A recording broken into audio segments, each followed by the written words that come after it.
more kids today, but you all can pretend that you're kids anyway. And you know the answers, so that's fine.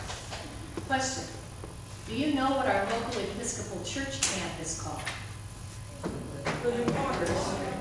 Not Living Waters. Okay, so do you know where the name comes from? This text. That's why I wanted some kids. Put it yeah, how about that? Okay, so the background story is this, that Jesus meets the woman at a public well in an area called Samaria. And the people from Samaria and the Jewish people don't get along very well. I'm sure most of you know this. They each think that they have the right answers to questions about God, like where God should be worshipped. But they both believe in God, and they believe that the Messiah will come and teach them and save the people. Okay, so Jews and Samaritans are kind of like cousins, close enough to agree on some things and to fight about others. So this is a long conversation that Jesus has with the woman from Samaria. Did you know that it's the longest conversation he has with anyone in the book of John? I almost invited you to sit down, and I thought, no, they can do it. If they need to sit down, they will. Okay, so,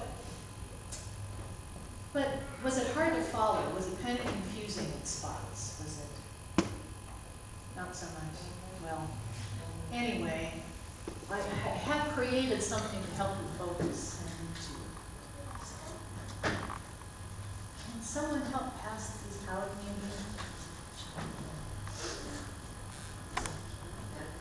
I should have none. I could look at that too.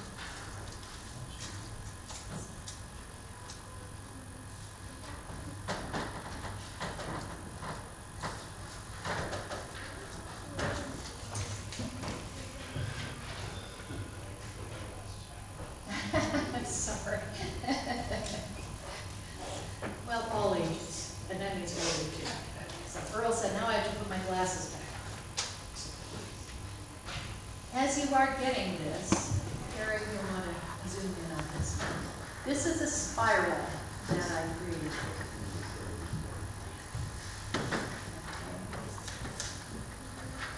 All right, so now let's talk about it. So, this is a diagram, if you will, of the conversation between Jesus and the Samaritan woman. Okay? Jesus starts out by saying he's thirsty. So, all right? He says, give me a drink. We don't know what kind of tone he may have had, whether it was pleading or probably not commanding, but we don't know. Anyway, so what I'm inviting you to do is to put your finger there on the words, give me a drink.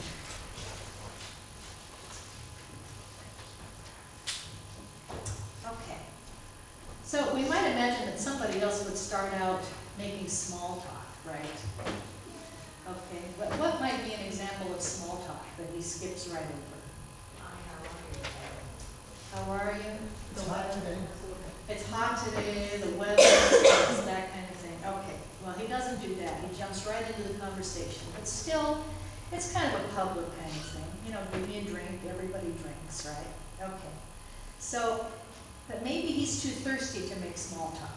So he starts out by asking her for a drink. We're on the outside of the spiral, though it's the more public part. And you put your finger there and give me a drink. You'll notice that I had to call them J and W because I couldn't make room for their names.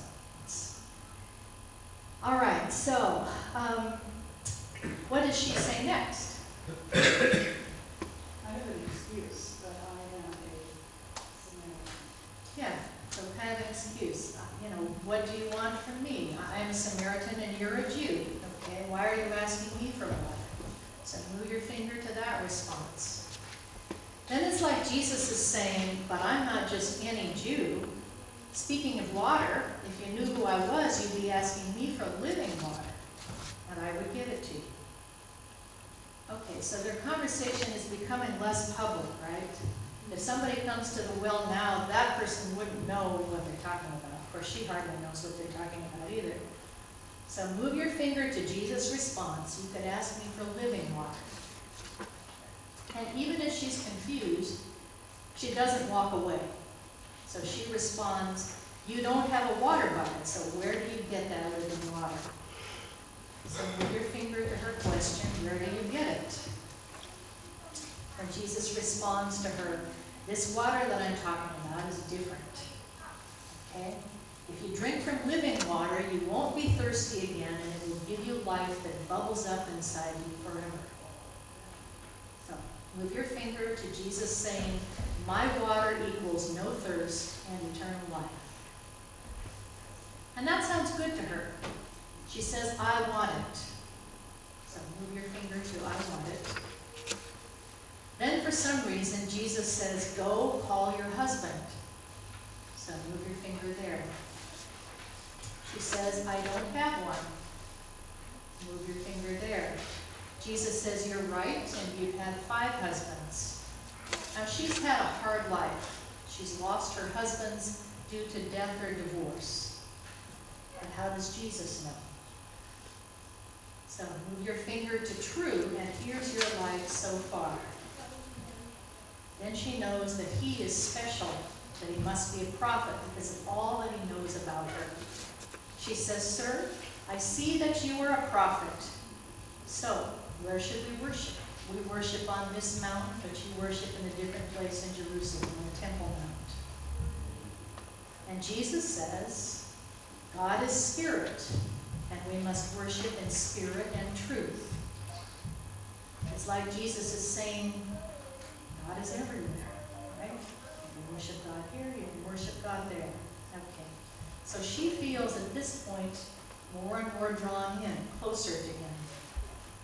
She says, I know that Messiah is coming and will tell us everything. So move your finger to Messiah's coming. And then Jesus does it. He says, I am. The Greek words don't say, I am he. That's interesting. We always feel the need to insert he. But when he says, I am, who is he talking about? God. Okay, that's right. That's the name for God. That's the name Moses was told is God's name. Okay? So, this is the first time that Jesus says that to anyone in the book of John. Okay? So, Jesus, God, Spirit. This whole passage talks about the Trinity. It's all right there. Okay? So when the disciples come, they wonder why he's speaking to a woman. That doesn't matter. She feels freed by Jesus. So she runs away to tell her friends. And he has brought her from the outside right into the middle. Okay? Right where she knows who he is, she knows who she is, loved by God. And she has to share the news. Her friends believe in Jesus because of her, and then they come to meet Jesus for themselves.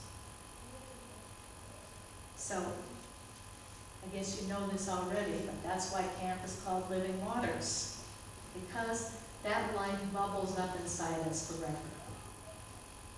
So, and I would hope that if you know of any kids, and I think we already had kids who are coming, and Sean will be there, and Stephen will be there, and probably Drew and Claire, and Lily Mackenzie.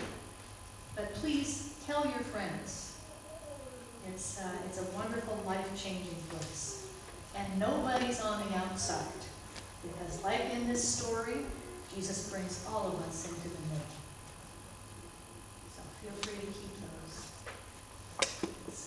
It just seems like that's the best way to describe this text. Oh, show it again, Chris. It's all about relationship. Okay. I am is in the middle. And this actually is a J colon, it's not a frowny face. I realize exactly that. There's nothing to frown about here. That's what Jesus said.